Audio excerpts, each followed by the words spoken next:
তোমাদেরকে যে মন্দিরটা দেখাবো সেই মন্দিরটা অত্যন্ত সুন্দর। এই মন্দিরের নাম পাকুড়িয়া সালাসার ধাম। এই মন্দির রাজস্থানের সালাসার শহরে রয়েছে। সেখানে যে নিয়ম মানা হয় এখানেও কিন্তু সেই নিয়মই মানা হয়। এখানে পশ্চিমবঙ্গেও এই মন্দিরটা 2018 সালে বানানো হয়েছে। এই বিশাল এলাকা জুড়েই রয়েছে এই পাকুড়িয়া সালাসার ধাম অর্থাৎ পাকুড়িয়া হনুমান মন্দির। এই হলো মন্দিরের প্রবেশ গেট। মন্দিরের প্রবেশ গেটটাও কিন্তু অসাধারণ। এখানে হিন্দিতে লেখা রয়েছে পাকুড়িয়া সালাসার ধাম। ভেতরে প্রবেশ করে বাম দিকেই রয়েছে জুতো খুলে রাখার জায়গা। এই জায়গাগুলোতে মন্দিরে এলে জুতো খুলে রাখতে হয়। এখানে দেখো পরিষ্কার করে লেখা আছে এখানে আপনার জুতো খুলে রাখুন। মন্দিরের প্রবেশ গেট থেকে শুরু করে মন্দিরের গর্ভগৃহ পর্যন্ত অসাধারণ কারুকার্য করা হয়েছে এই পাথরগুলোকে খোদাই করে।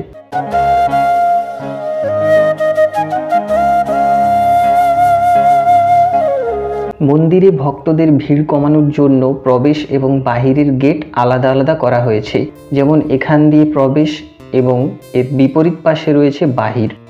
আর হ্যাঁ, যারা এখানে আসবে তোমাদেরকে আমি একটা ল্যান্ডমার্ক বলে দিচ্ছি। যারা ঘাটাল বা পাঁশকুড়া বা মেছোগ্রাম এই জায়গা থেকে যারা আসবে, তোমরা কিন্তু কলকাতাগামী বাস ধরে এখানে আসতে পারো। তবে অনেক বাস ড্রাইভার বা বাস কর্মচারী এই পাকুড়িয়া বাস স্টপের নাম কিন্তু কখনো শোনেনি। অনেকে শুনেছেন, অনেকে শোনেনি। এখানে সলভ ব্রিজ নামে একটা ব্রিজ রয়েছে, সেখানে তোমরা নেমে যাবে বাস থেকে।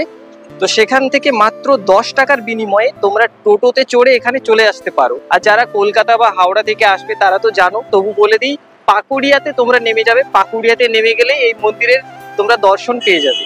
মন্দিরের ভেতরে হাফ প্যান্ট বা 3/4 প্রবেশ নিষেধ, এই নিয়মগুলো এখানে রয়েছে। মন্দিরের গর্ভগৃহে প্রবেশ করার জন্য এই সিঁড়ি দিয়ে ওপরে যেতে হয়। এই সিঁড়িগুলোতেও অসাধারণ ডিজাইন করা হয়েছে। এই মন্দিরটা পুরোটাই নির্মাণ করা হয়েছে রাজস্থানের মার্বেল পাথর দ্বারা। এই মন্দিরে যেদিকেই তাকাবো সেদিকেই দেখতে পাবো বিভিন্ন দেবদেবীর মূর্তি এবং হনুমানজির মূর্তি পাথর খোদাই করে স্থাপন করা হয়েছে।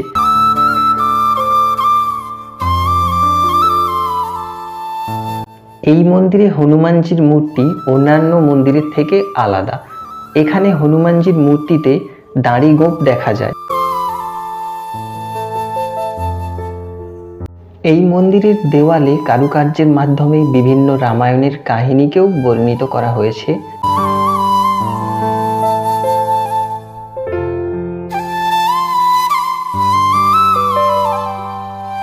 পাথরকে খোদাই করে যে ডিজাইনগুলো এবং দেবদেবীর বিভিন্ন মূর্তির যেই কাজগুলো করা হয়েছে, প্রত্যেকটি ভক্তের নজর কেড়ে নেওয়ার মতো কাজ।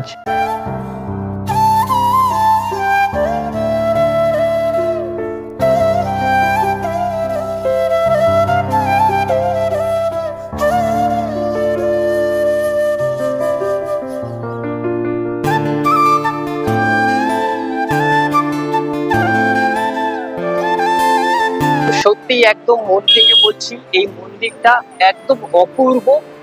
এখন পর্যন্ত আমি যতগুলো মন্দির দেখেছি এই মন্দিরটা আমার সব থেকে ভালো লেগেছে।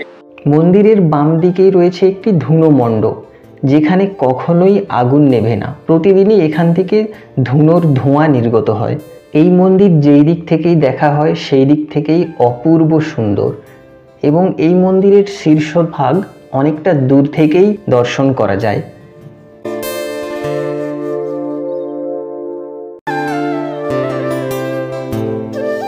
মন্দিরের ওপরে এবং নিচে দুটো গর্ভগৃহ রয়েছে, যেখানে দুটো জায়গাতেই পুজো করা হয়।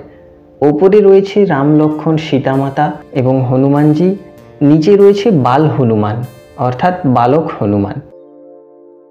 মন্দিরের দেওয়ালে একটি ছবিতে রাম, সীতামাতা এবং হনুমানজিকেও দেখতে পাওয়া যায়। মন্দিরের এই গর্ভগৃহে বালক হনুমান পূজিত হয়। তবে মন্দিরের ভেতরে ক্যামেরা এলাউ নেই, তো তোমাদেরকে এই মন্দিরের ভেতরে আমি দেখাতে পারবো না। মন্দিরের বাইরে পুরুষ এবং মহিলা উভয়ের জন্যই শৌচালয়ের ব্যবস্থা রয়েছে। এছাড়াও এই শৌচালয়ের পাশেই রয়েছে একটি ধাবা, যেখান থেকে সম্পূর্ণ নিরামিষ খাবার পাওয়া যায়।